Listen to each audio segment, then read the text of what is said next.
Compliance is a profession where people work tirelessly to make the world a better place. And there are hundreds of amazing and inspiring women who have helped the field develop into what it is today. Great Women in Compliance is part of the Compliance Podcast Network, so join Mary, Shirley, and Lisa Fine as they talk with women in compliance who are making a difference.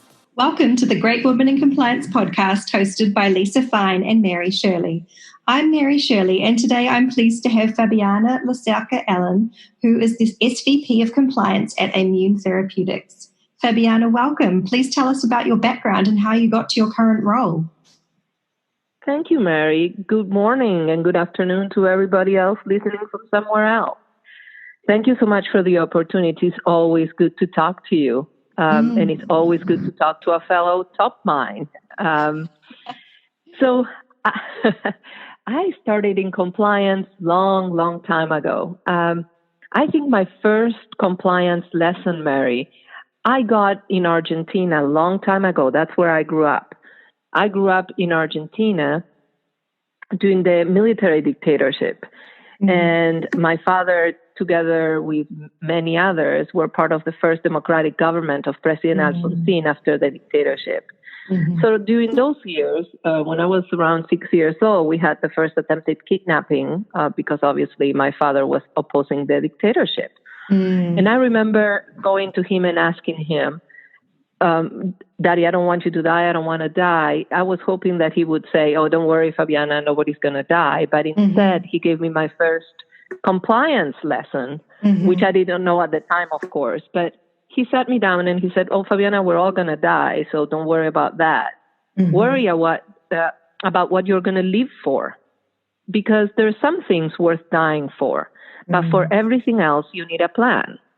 So he was giving me basically the basics of compliance, minimize risk, things that you can impact, do that. And about the others, don't worry about it.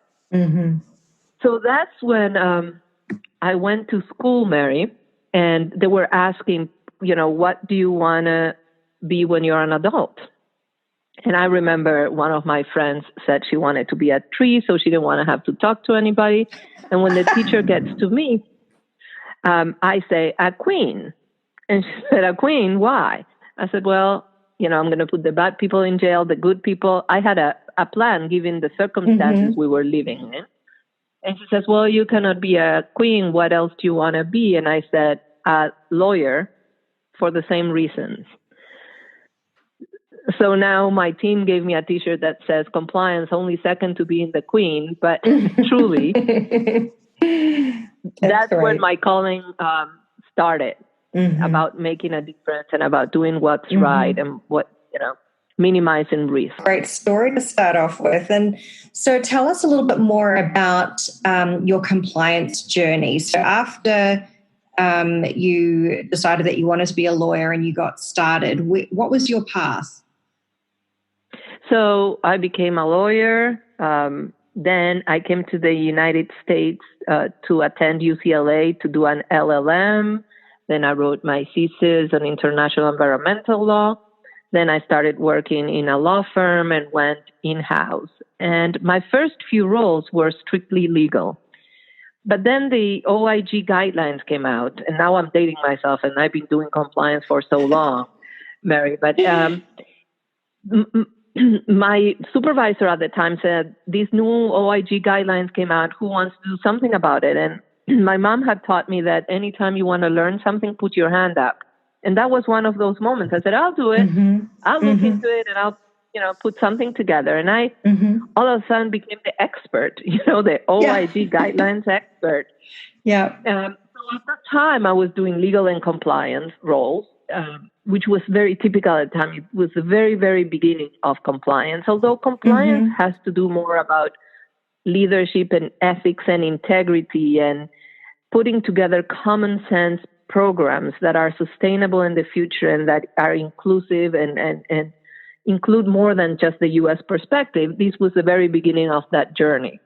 And that's how I started. And then slowly, as the companies that I were working for were either under a CIA, Corporate Integrity Agreement, or a Fair Prosecution Agreement, or a consent decree, we generally ask for a division between legal and compliance, that's when I started just doing compliance roles.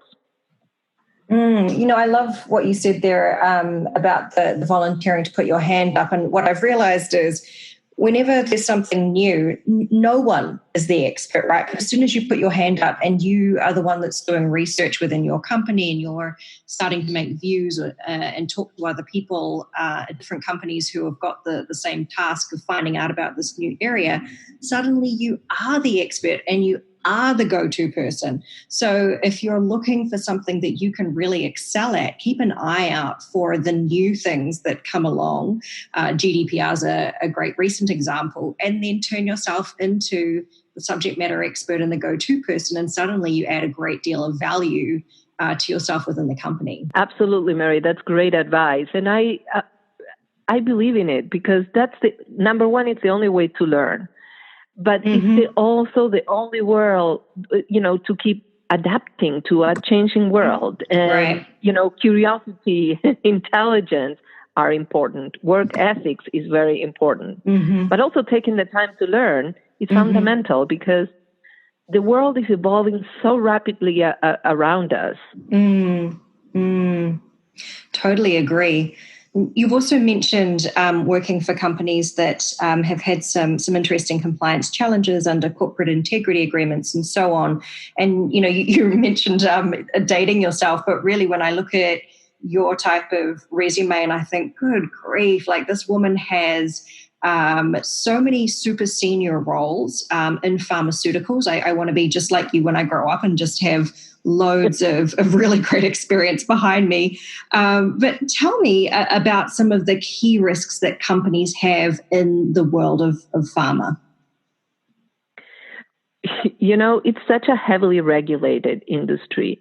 And we deal with patients, with populations that are at risk by definition, that are suffering, that are in need. So we all have to take not only the extra care about caring for our patients and making a difference, a positive difference in their lives, but in many cases we're dealing with kids, with adults that are suffering. So, the human part is very important. And the regulations are there for a reason. And so, bringing it all together, I think it's what's really important. Okay, so what's it's an industry that you can easily, it's an industry where you can easily see how you're making a difference. Yeah, I think that's right.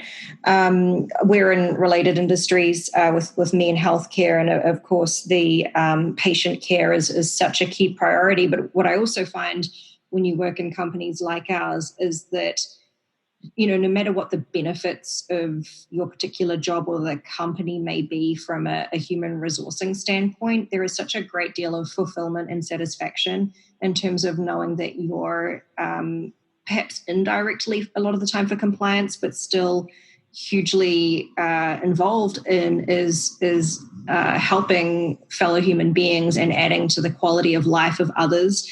So that's a real big part for me in terms of the importance of the role that we have in these types of companies.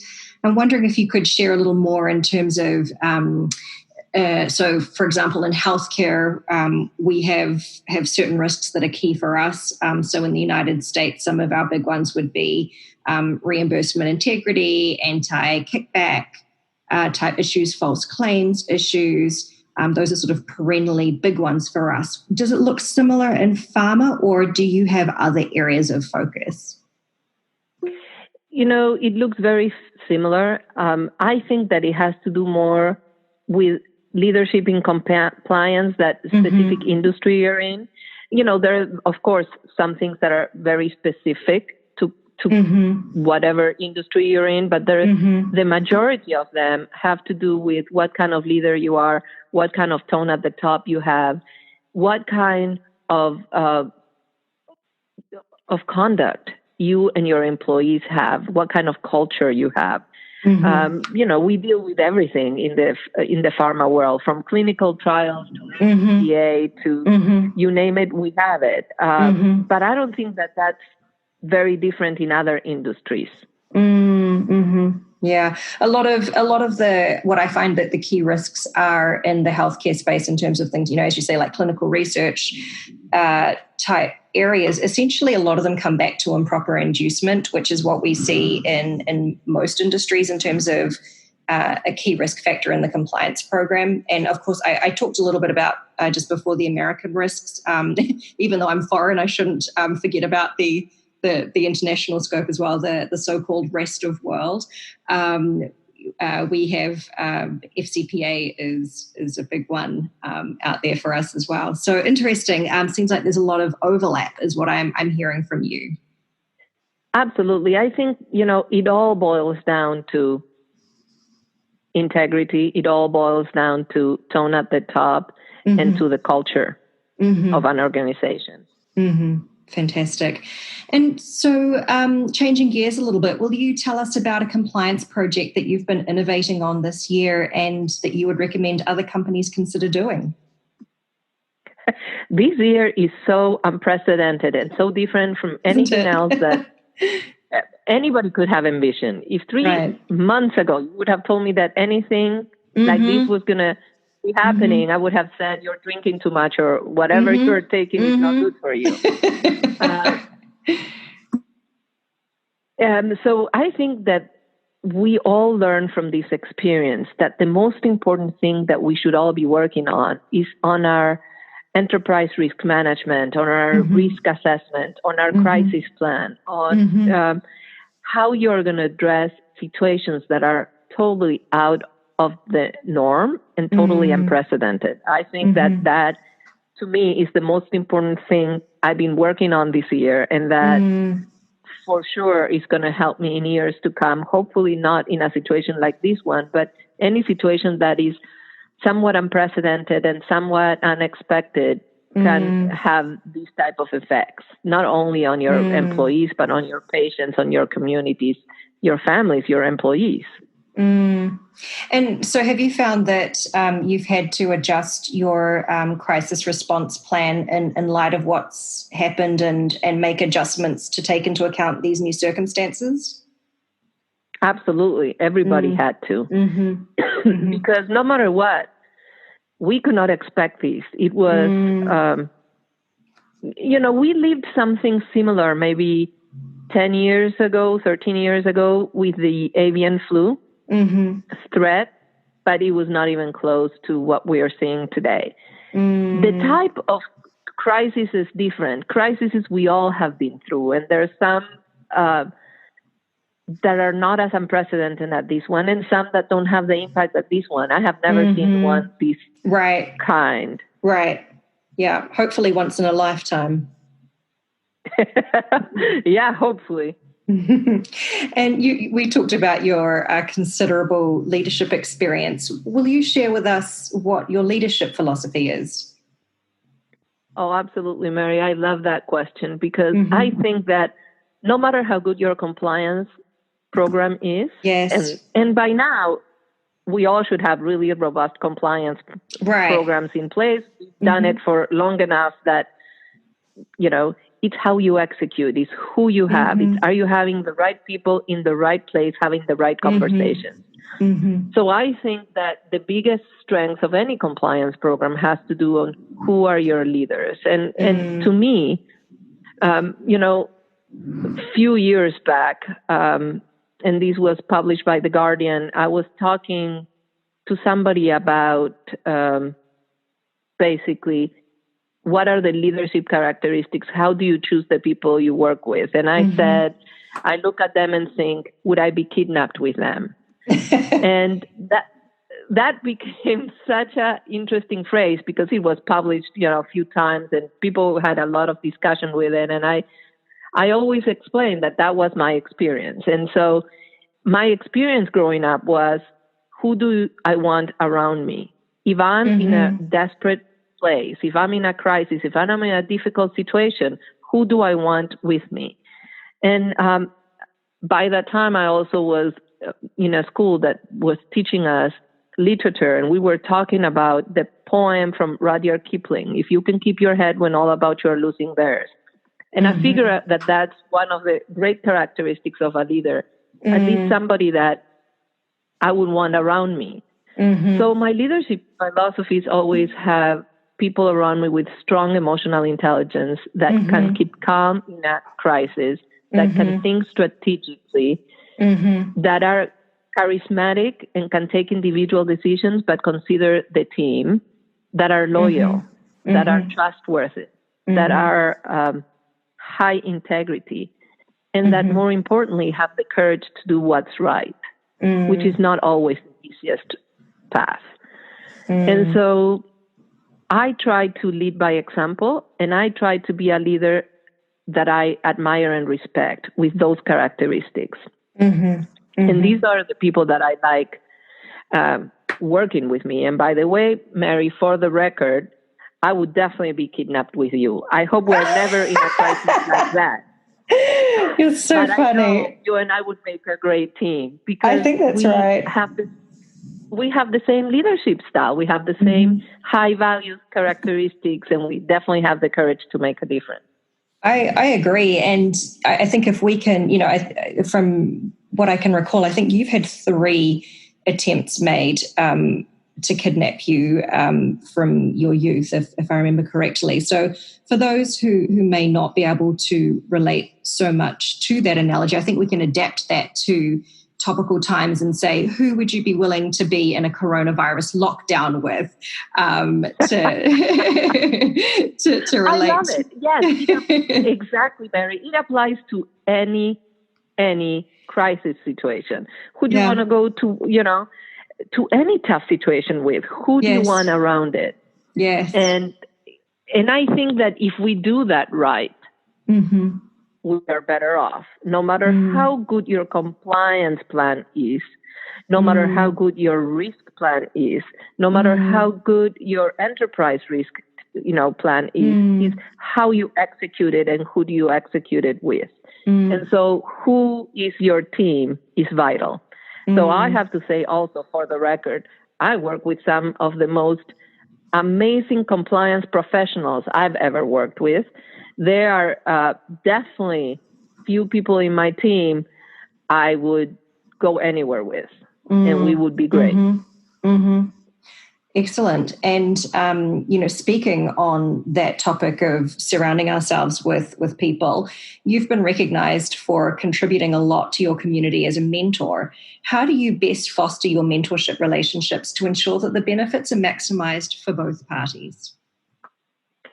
It also has to do about my values. And, when I was a little girl, I was taught by my father a few things and my mother, of course, but the conversation I had with my father at the time, I would never forget. Don't ask of anybody something that you're unwilling to do yourself. Totally agree. Don't ever abuse your power. And always do what's right no matter what, even if you have to stand alone. And so when I mentor, people that are up and coming, I usually tell them they're worrying about the wrong things. And if I wish somebody would have told me that at the time, because especially, minorities and females, if they're where they are, it's because they earned it. Nobody's giving you anything for free. So you don't have to worry about that. You have to worry about how do you make a difference. And you have to worry about how you can be the best version of yourself. And if you're focusing on that, the rest is going to happen. And so I believe very strongly in giving back, in lending a hand. Yes. In making a difference. Because otherwise, you're wasting this time in your earth. You're wasting your talents. You're wasting an opportunity. So I tell people that I mentor that it's a two-way relationship. It's not proper to call me, 3 years and going, can you provide me a recommendation? That's not how you do it. People that you identified as part of your tribe, as part of your village, as people that you want to surround yourself with, you stay in contact with. You develop a relationship, a two-way relationship. You see how you can help. See, any of the people that I mentor have helped me tremendously. Yes. And I have helped them. Yeah, I agree with you as well. I think perhaps when I was younger and started out thinking, oh gosh, it's really important to get a mentor, I think it's traditionally viewed as being a one-way street. But as time progressed, I realized, hang on a second, and I became a mentor myself. I realized there's actually a lot that I can learn, which is why I'm a big fan of reverse mentorship, which I talk about in my previous podcast with Monica Lopez Rainmiller. And I couldn't agree with you more. It's not appropriate to just expect the mentor as being someone that owes you when you need help. You've got to earn that and prove yourself as well if you're in the position of the mentee. Absolutely. And, you have to be respectful of people's times. You have to be prepared and organized. And you have to be willing to grow personally and professionally, because otherwise it's a waste of time and nobody wants their time wasted. And Mary, that's why you're such a great mentor, because you're such a great leader. And it's a two-way street. Yeah, absolutely. And I think that's a key point that you make about the being prepared and also taking the mentor's advice seriously, right? So if they say to you, I'd like you to consider before our next meeting, whatever it may be, writing out a goal for yourself for the next 6 to 12 months, that the person take that seriously and realize that there's got to be work done on both sides. It's not the mentor giving you all of their worldly advice and everything they've learned in the last 20 years and making it easy for you to just absorb that in a half-hour session. There is work to be done as well in the mentoring relationship. Yeah. Absolutely. So we touched a little earlier about the fact that when you were a child growing up in Argentina, that your father's job made you a target for kidnapping. And if I'm correct, there were 3 attempts made to capture you.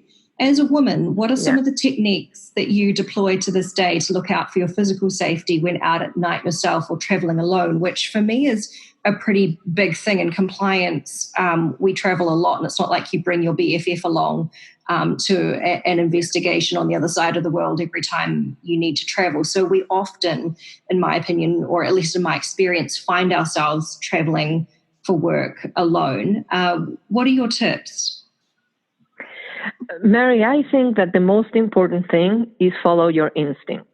We all have it, our ancestors have it, but the society, the fast pace and where we are all living in these days, not everybody listens to it attentively. And I think that that's your biggest and best ally. A friend of mine, Donna Kinsey, and myself wrote an article. I think that it's a very good one. It's Survival Mindset, 10 things that could save your lives. And I think it's all about, and I'll be happy to send you that link, please because do. I think it's good for all of us as a reminder. To me, there's no coincidences. I always say, if you think you're that good looking, think twice. What I mean about that, especially in certain parts of the world, the people that are going to harm you are extremely good looking, extremely well behaved, extremely adept. The Ted Bundys of the world. Correct. And so, you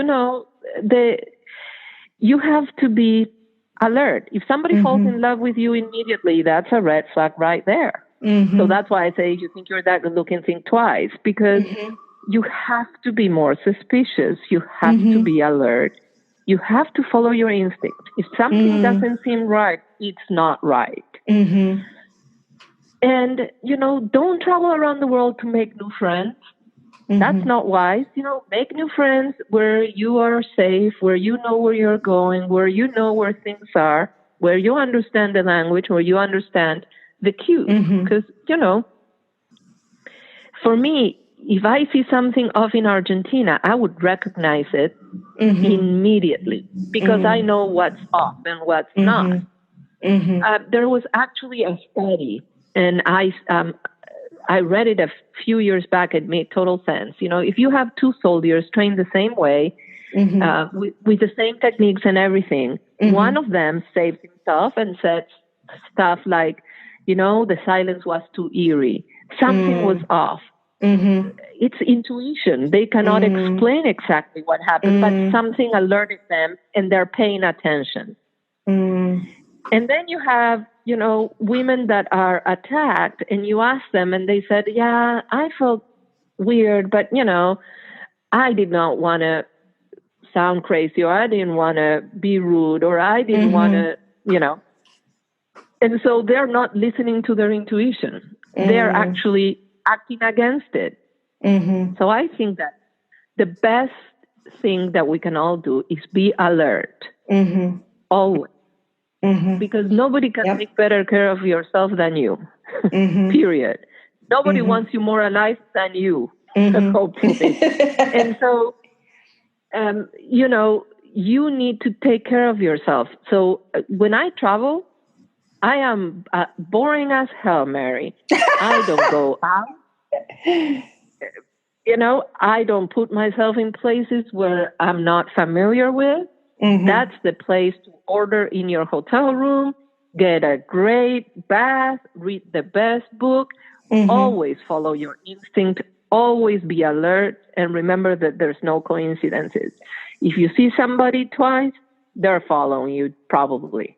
Yeah, that's an interesting one, and I'm very similar. I would say I'm very boring at nighttime. I do go out a fair bit during the day, and it will always take up colleagues in another country that offer to show me around. There are some places that I feel, having, like you, lived in different places of the world now, that I consider are well known to me, and I'm pretty comfortable in them. But if it's places that are not familiar, then I will be doing the bubble bath, the book, Netflix, or whatever at night, and relying on people that I trust to take me into different areas if it's not a traditionally safe place to be.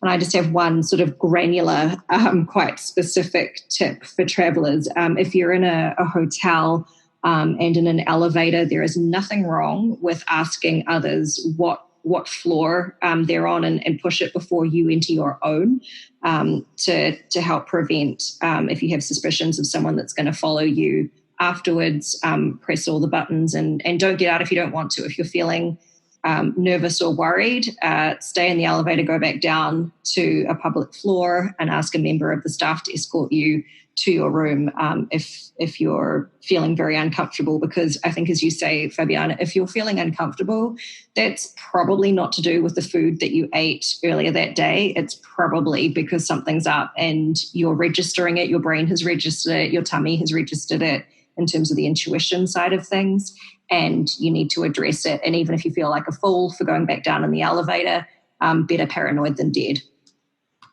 Oh, no question. And, anybody that has the right intent would understand it and applaud it. And if they don't matter. Yes. And so who cares? Because, again, you need to take care of yourself. And nobody can do a better job than you. And those are questions that you ask yourself afterwards, not at the moment. You walk out of that elevator. It's not worth it. It is absolutely not worth it. Yeah, absolutely. And so moving from the topic of physical care and more to our well-being side of care, I think it's particularly important in these times to be indulging in self-care. So I wanted to ask you, what does the term self-care mean to you, and how do you make sure that you get it, even if we're in very fraught times or time is tight? How are you looking after yourself? Self-care is self-love, is taking care of what's important to you. And that doesn't mean that you don't care about the people you love, because you do. I think that by taking care of you, you take care of the people you love. Absolutely. It's loving you that you can do the best version of you. So, I do different things, different times. Twice a week, I do 15, 20 minutes of meditation and light yoga with my team. We stay connected that day.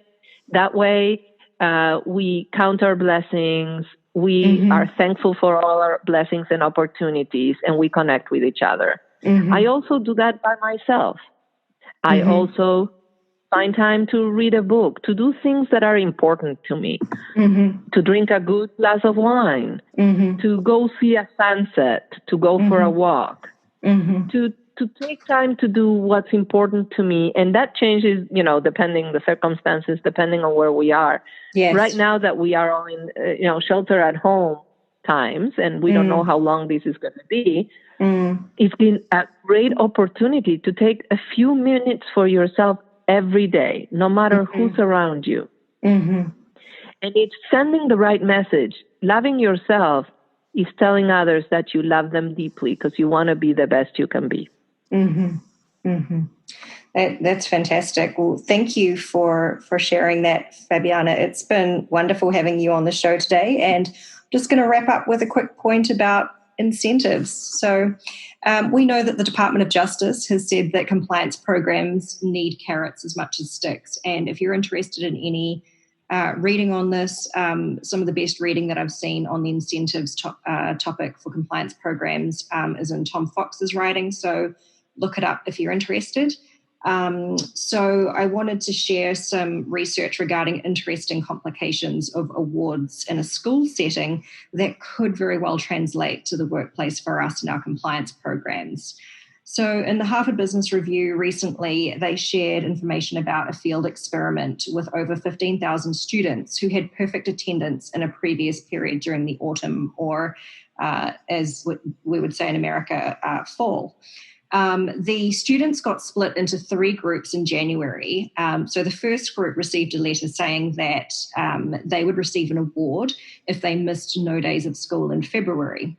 The second group received a letter advising of an award earlier earned due to perfect attendance previously. So that's a retrospective award. And then the third group was a control group. So when the attendance records for February were scrutinised, they showed that students in Group 1, the prospectively earning an award group, that had the same absentee records as students in the control group. And more interestingly, students in the retrospective group missed 8% more days of school than everyone else.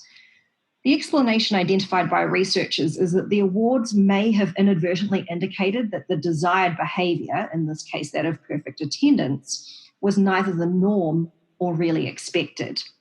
So this may be a good time to reflect on not whether or not you should continue with compliance incentives, but more specifically on how you're couching that awards program to your colleagues. Just a little something to think about. Fabiana, thank you so much for your time. It was such a pleasure having you on the show. I really enjoyed catching up with you. Thank you, Mary. The same. For me, it's always a pleasure to talk to an incredible leader in the compliance world. Thank you again for the time, Mary. Thank you. Thanks for joining us for this episode of Great Women in Compliance. We hope you'll join us in honoring the great women in the compliance field by subscribing to this podcast and leaving a review.